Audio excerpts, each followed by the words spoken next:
أهلا وسهلا ومرحبا بكم أعزائي المشاهدين.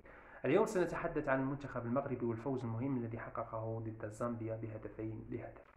لكن قبل ذلك أن نرجو الاشتراك في القناة. كان وليد الركراكي على استعداد لهذه المواجهة وحقق المطلوب بهذا الفوز وبهذا الانتصار هدفين لهدف.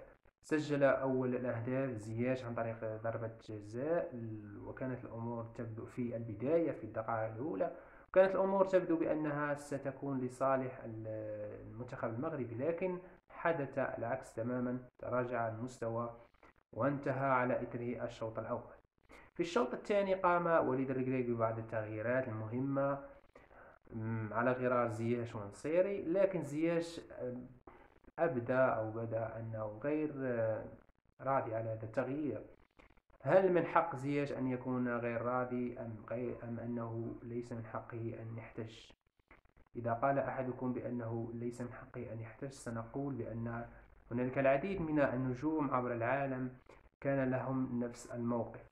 نتحدث عن ميسي، رونالدو، محمد صلاح وغيرهم من اللاعبين الذين أبدوا غضبهم الشديد إثر التغيير. ستقول لي هؤلاء النجوم ليسوا بقيمة زياش، وسأقول لك لا، بالعكس، هو لاعب كبير، هو نجم الفريق، إلى أن أتى دياز الذي قد يكون هو النجم الأول في الوقت الحالي.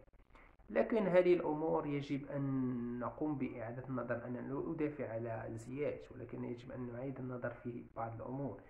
زياش ارتكب خطأ، صحيح، هو ارتكب خطأ حتى ولو كان على حساب نفسه وكان يريد أن يلعب لوقت طويل، لكن الجاهزية والإصابة، جاهزية اللاعب لم يكن اللاعب جاهزا 100%. حتى الإصابة كانت مزعجة بالنسبة لزياش في الفترة الأخيرة، وبالتالي وليد الركراكي ربما رأى بأن من الأفضل أن يخرج زياش. والشيء الذي يشفع لوليد الركراكي هو أن بعد خروج زياش تحسن المردود على المستوى الهجومي، وجاء الهدف مباشرة بعد خروج زياش عن طريق تمريرة من دياز لبن صغير الذي سجل الهدف الثاني. سنتحدث أيضا على مستوى الهجوم والهجوم الذي يشكل عائق كبير بالنسبة للمنتخب المغربي، رأس حربة الذي في الكثير من الأحيان يكون هو علامة استفهام بالنسبة للمنتخب المغربي. النصيري لاعب هجومي كلاسيكي، رأس حربة كلاسيكي، لا يقوم بالبناء بتاتا، لا يقوم ببناء الهجمة بتاتا. وبالتالي نحن نحتاج لاعب يقوم بالبناء ولا يعتمد على الكرة الرأسية ولا ينتظر الكرة حتى تأتيه. وهذه المواصفات يتميز بها رحيمي وإلى درجة أقل الكعبي. وبالتالي المسألة دخول نصيري أساسيا من البداية هي مسألة ربما أخطأ فيها وليد الركراكي.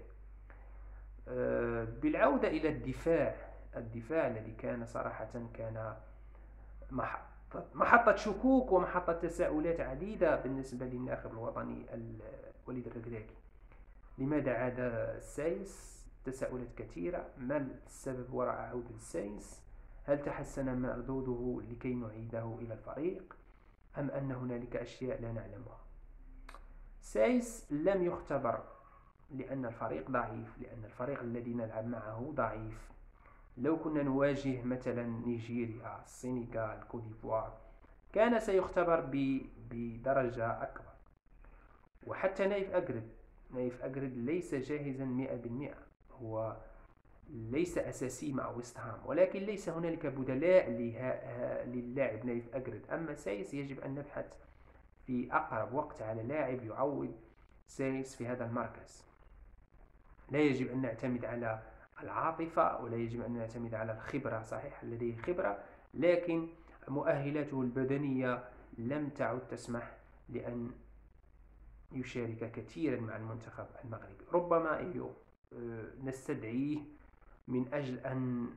لأنه قائد، لأجل أن يحفز اللاعبين، من أجل أن يعطي بعض النصائح، ونكونه على أساس أن يكون مساعد المدرب في المستقبل القريب ربما. ولكن أن تشركه أساسي في مباريات كبيرة، فهذه المسألة أعتقد بأنها مسألة آه، مجازفة من طرف وليد الركراكي. المنتخب المغربي فاز لكن بدون أداء.